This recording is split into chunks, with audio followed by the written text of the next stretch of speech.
Hi everybody. I wanted to do a little chronology because my other video was kind of vague, which is, uh, you know, it's not a bad thing to be vague right now. It's, um, it's certainly in style, but,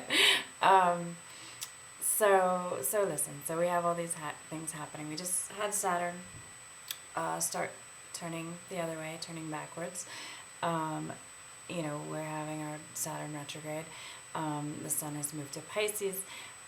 This weekend we'll have Mercury retrograde. Then on Monday we've got the full moon in Virgo, Venus into Pisces, and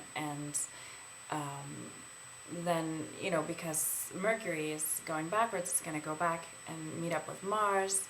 Venus is going to meet up with Neptune, and all of that stuff that I talked about in the other video. So, but what I want to say for this one is, because of the order of things, because of the way in which things are happening, where you have the,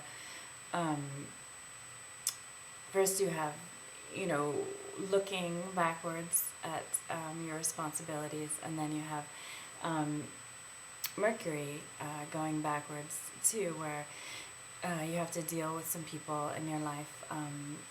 People may be coming back in, you may be renegotiating again, Mercury's communications.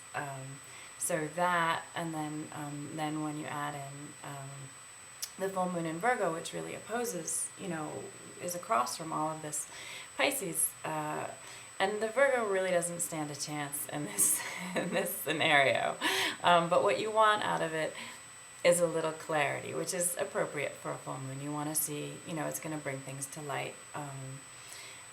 But what you don't want out of it is to think that things can only be one way, because you'll be on the losing side for that. With this much, with everything so weighted towards Pisces, and with that opposition going down, who's the victim? Everybody can arm wrestle for who's the victim, who's the savior, who's sort of ideals, whose vision, should be brought forward. What do you have to go back and rework? What are you seeing about the position that you've gotten yourself into? All of those pieces play out, and particularly with the Virgo thing, try not to stress it. Try not to get too worked up about who said what to whom, and why, and where it's going to take you. I think that with this much Pisces, it's gonna take you. It's I'm laughing so hard because I want to say it's going to take you back to the future, and it's cracking me up that I would actually say that. We talked about the timelessness of things, and timelessness, being out of time, I think is a theme for this, these pieces.